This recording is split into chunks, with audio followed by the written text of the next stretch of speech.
Good morning mga idol, binabati ko kayo muna lahat ng Happy New Year at sa aking mga solid followers at solid viewers, mga solid supporters, at binabati ko na rin yung aking mga solid basher.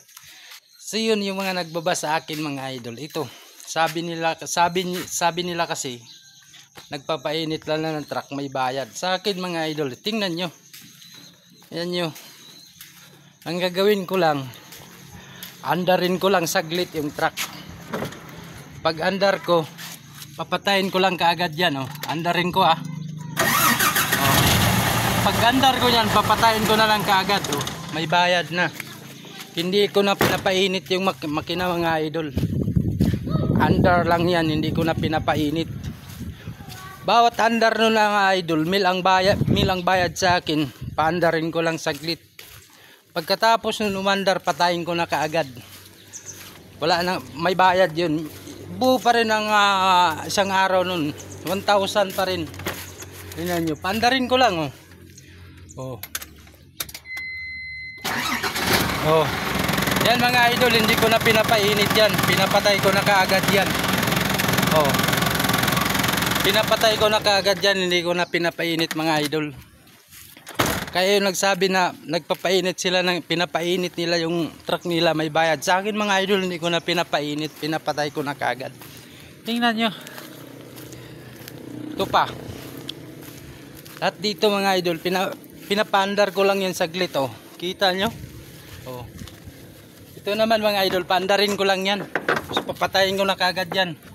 Mga aircon yan. Kita nyo, ganda yung truck namin. Pag andar yan mga idol, papatayin ko na kagad. May bayad yan. Ano pa bang gusto nyo mga idol na patunayan ko sa inyo? Yan mga idol Ito pa. Kaya yung sabi lang pinapainit ang makina dito sa akin idol, hindi ko na pinapainit yung makina. Andarin ko lang, pag andar yan, patay na agad. Pag andar niyan, pinapatay ko na kagad. Kita mo naman yung mga truck namin. Pinapaandar ko lang yan. Pinapaandar ko lang yan mga idol. Hindi ko na pinapainit makina. Kita nyo na. Ito pa mga idol uwi na pagkatapos. Dalawang oras lang mga idol, nasa garaya ko. Ito, kita nyo yung service ko. Honda yung service ko, bigay ng amo ko yan. Ang ibigay sana sa akin, kita nyo yan, yung puti, yan sana ibigay sa akin. Pero hindi ko tinanggap kay wala nang parking kasi sa amin, kasi nasa village kasi ako nakatira. Mga double parking na doon mga idol, yung